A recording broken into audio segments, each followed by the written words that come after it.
भक्तजनों, आज आप सुने फल देने वाली योगिनी एकादशी व्रत कथा। धर्मराज युधिष्ठिर कहने लगे कि महाराज, मैंने जेठ शुक्ला एकादशी के व्रत का महत्म्य सुना। अब कृपा करके आषाढ़ कृष्णा एकादशी के कथा वर्णन कीजिए। इस एकादशी का क्या नाम है और क्या महात्म्य है, सो सब कृपा करके वर्णन कीजिए। कृष्णा कहने लगे, हे राजन, आषाढ़ कृष्णा एकादशी का नाम योगिनी है। इसके व्रत से समस्त पाप नष्ट हो जाते हैं। यह इस लोक में भोग और परलोक में मृत्यु देने वाली है। यह तीनों लोक में प्रसिद्ध है। मैं तुमसे पुराणों में वर्णन किया हुआ कथा कहता हूँ, सो तुम ध्यान पूर्वक सुनो। स्वर्ग धाम की अलंकापुरी नाम का नगरी में कुबेर नाम का एक राजा रहता था। वो शिव भक्त था और प्रतिदिन शिव की पूजा किया करता था। हेम नाम का एक माली पूजन के लिए उसके यहाँ फूल लाया करता था। उस हेम माली की विशालाक्षी नाम की अत्यंत सुंदर स्त्री थी। एक दिन वो मानसरोवर से पुष्पा तोड़ ले आया, परंतु कामासक्त होने के कारण वो अपनी स्त्री से हंसिया विनोद और रमन करने लगा। इधर माली दोपहर तक पुष्पा लेकर राजा के पास नहीं पहुंचा। उधर राजा उसकी राह देखता रहा। अंत में उसने सेवकों को आज्ञा दी कि तुम लोग जाकर हेम माली के न आने के कारण का पता लगाओ, क्योंकि वो अभी तक पुष्पा नहीं लाया है। सेवकों ने कहा कि महाराज, वो पापी अति कामी है, अपनी स्त्री से हंसिया विनोद और रमन कर रहा होगा। यह सुनकर कुबेर ने क्रोध होकर उसे बुलाया। हेम माली राजा के भय से कपता हुआ उपस्थित हुआ। राजा कुबेर क्रोध के मारे जिसके ओठ कांप रहे थे, कहने लगा, अरे पापी नीचा कमी, तूने मेरा परम पूजनीय ईश्वरों के भी ईश्वर श्री शिवजी महाराज का अनादर किया है। इसलिए मैं तुझको श्राप देता हूँ कि तू स्त्री का वियोग में सहेगा और मृत्यु लोक में जाकर कोढ़ी होगा। कुबेर के श्राप से हेम माली का स्वर्ग से पतन हो गया और वो उसी क्षण पृथ्वी पर गिर गया। भूतल पर आते ही उसके श्वेत कोढ़ी निकल आया। उसकी स्त्री भी उसी समय अंतर्ध्यान हो गई। मृत्यु लोक में आकर उसने अनेक दुख भोगे। भयानक जंगल में जाकर बिना अन्न और जल के भटकता रहा।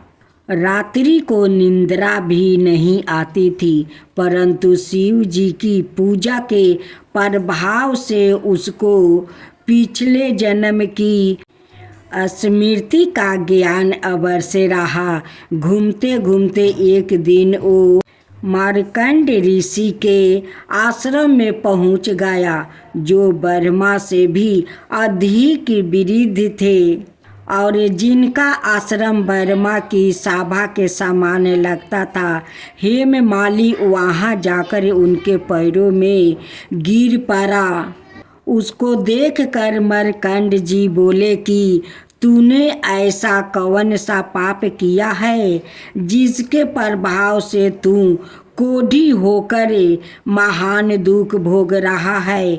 हेममाली कहने लगा कि मैं कुबेर का सेवक हेममाली हूँ।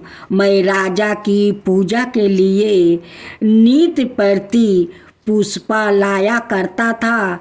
एक दिन मुझे अपनी स्त्री के साथ विहार करते देर हो गई और दोपहर तक पुष्पा लेकर नहीं पहुंच सका तो उन्होंने मुझे श्राप दे दिया कि तुझे स्त्री का वियोग होगा और मृत्यु लोक में जाकर कोढ़ी बनकर दुख भोगेगा। इसी श्राप से मैं कोढ़ी होकर अत्यंत दुख भोग रहा हूँ। अतः आप कोई ऐसा उपाय बताइए जिससे मेरा यह दुख दूर हो जाए। इस पर मार्कंड ऋषि बोले कि तूने मेरा सम्मुख चूंकि सत्य वचन कहा है, इसलिए मैं तेरा उद्धार के लिए एक व्रत बताता हूँ। यदि तू आषाढ़ मास के कृष्णा पक्ष की योगिनी नाम की एकादशी का विधि पूर्वक व्रत करेगा तो तेरा सब पाप नष्ट हो जाएगा। यह सुनकर हेममाली ने अत्यंत प्रसन्न होकर मुनि को दंडवत प्रणाम किया। मुनि ने उसको अत्यंत स्नेह के साथ उठाया। हेममाली ने मुनि के कथा अनुसार विधि पूर्वक योगिनी एकादशी का व्रत किया और इसके प्रभाव से अपने पूर्ण स्वरूप में आकर अपनी स्त्री के साथ विहार करने लगा। हे राजन, यह योगिनी एकादशी का व्रत 88,000 ब्राह्मणों को भोजन कराने के बराबर फल देता है। इसके व्रत से समस्त पाप दूर हो जाते हैं और अंत में स्वर्ग की प्राप्ति होती है।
भक्तजनों, आज आप सुनेंगे 11 माता की व्रत कथा। भक्तजनों, आज आप सुने 11 माता का नई कहानी। आप लोग इस कहानी को ज़रूर सुने। जितना भगवान के भक्त लोग हैं वो भगवान को श्रद्धे भक्ति से पूजा पाठ भी करते हैं, भगवान का कथा भी सुनते हैं। भगवान उन भक्तों पर प्रसन्न हो जाते हैं। भगवान उनकी सारा मन कामना पूरा कर देते हैं। भगवान भी तो सोचते हैं कि नहीं, मेरा भक्त लोग मेरा श्रद्धा पूर्वक पूजा भी करते हैं, मेरा कथा भी सुनते हैं, तो मेरा तो कर्तव्य है कि मैं भी अपना भक्त लोग का लिए कुछ कर सकूं। तो भक्तजनों, हम सब मिलकर बोलते हैं 11 माता की जय हो, 11 माता की जय हो, विष्णु भगवान की जय हो, विष्णु भगवान की जय हो। तो हम लोग अब 11 माता का कथा सुनते हैं। किसी गांव में एक रूमा नाम का औरत थी। उनकी 2 बेटी थी, एक गोरी थी और एक काली थी। गोरी वाली का नाम लक्ष्मीनिया राखी थी और काली वाली के नाम सौली राखी थी। रूमा अपनी लक्ष्मीनिया से कोई काम नहीं करवाती थी। जय तुलसी मैया, जय तुलसी मैया। एक बुढ़िया थी, उसको तुलसी पूजा करने का नित्य का नियम था। वो प्रतिदिन खाना खाने से पहले पूजा करती है और उसके बाद खाना खाती है। वो तुलसी माता से प्रतिदिन प्रार्थना करती है कि हे तुलसी माता, खान खीर का भोजन देना, पाट पीतंबर का बेस देना, योगी जैसी मौत देना, स्वर्ग का बास देना, राम लक्ष्मण की कंधा देना, सीता जी के चाल चलावा देना। यह सुन सुन कर तुलसी जी सूखने लगी। राम लक्ष्मण उधर से निकल रहे थे तो उन्होंने पूछा तुलसी जी से कि आप सूखे सूखे क्यों जा रही हो। तब तुलसी कहती है कि एक बुढ़िया है, रोज मेरी पूजा करती है और वो मुझसे खाने का लड्डू मांगती है, खेलने को भाई मांगती है, खान खीर का भोजन मांगती है, पाट पीतंबर का बेस मांगती है, आपकी कंधा मांगती है, सीता जी के चाल चलावा मांगती है, स्वर्ग का बास मांगती है, योनियों सी मौत मांगती है। बाकी सब तो मैं दे दूं, पर आपकी कंधा कहाँ से दूं और सीता जी का चाल चलावा कहाँ से दूं। राम जी और लक्ष्मण जी तुलसी जी से बोले कि आप हरे भरे हो जाओ, सब हो जाएगा। कुछ दिनों बाद बुढ़िया मर गई। लोग इकट्ठा होने लगे, बुढ़िया को ले जाने के लिए तैयार करने लगे। उठाने लगे तो वो इतनी भारी हो गई कि उसको लोग उठा नहीं पाए, उसको हिला भी नहीं पा रहे थे। लोग कहने लगे कि बुढ़िया इतनी भारी कैसे हो गई, वो तो देव दर्शन सब करती थी, क्या वो कोई जादू टोना करती थी जो इतनी भारी हो गई है। इतने में राम लक्ष्मण और सीता जी आए। सीता जी ने चाल चलावा किया और राम लक्ष्मण ने कंधा दिया और बुढ़िया तो सदैह बैकुंठ को चली गई। अब साथ में सुनेंगे लपसी तपसी की कथा। एक लपसी था, एक तपसी था। तपसी हमेशा भगवान की तपस्या में लीन रहता था। लपसी रोजाना 1.25 सेर की लपसी बनाकर भगवान का भोग लगाकर जिमा लेता था। एक दिन दोनों लड़ने लगे। तपसी बोला, मैं रोज भगवान की तपस्या करता हूँ, इसलिए मैं 12 हूँ। लपसी बोला, मैं रोज भगवान को 1.25 सेर लपसी का भोग लगाता हूँ, इसलिए मैं 12 हूँ। नारद जी वहाँ से गुजर रहे थे। दोनों को लड़ता देख कर उनसे पूछा कि तुम क्यों लड़ रहे हो। तपसी ने खुद के 12 होने का कारण बताया और लपसी ने अपना कारण बताया। नारद जी बोले, तुम्हारा फैसला मैं कर दूंगा। दूसरे दिन लपसी और तपसी नहाकर अपनी रोज की भांति करने आए तो नारद जी ने छुप कर 1.25 करोड़ की एक एक अंगूठी उन दोनों के आगे रख दिया। तपसी की नजर जब अंगूठी पर पड़ी तो उसने चुपचाप अंगूठी उठाकर अपने नीचे दबा लिया। लपसी की नज़र अंगूठी पर पड़ी, लेकिन उसने ध्यान नहीं दिया। भगवान को भोग लगाकर लपसी खाने लगा। नारद जी सामने आए तो दोनों ने पूछा कि कौन बड़ा है। तो नारद जी ने तपस्वी से खारा होने को कहा। वो खारा हुआ तो उसके नीचे दबी अंगूठी दिखाई पड़ी।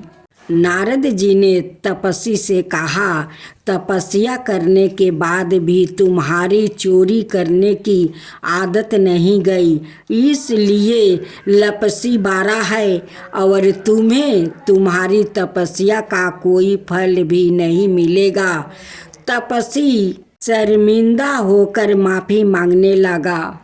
उसने नारद जी से पूछा, मुझे मेरी तपस्या का फल कैसे मिलेगा।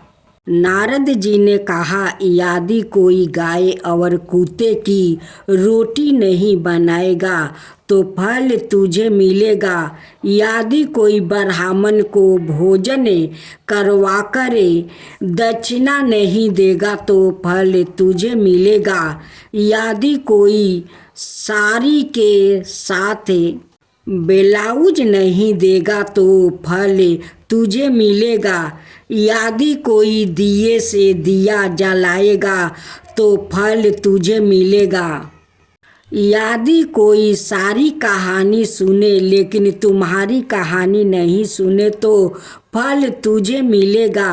उसी दिन से हर व्रत कथा कहानी के साथ लपसी तपस्वी की कहानी भी सुनी और कही जाती है।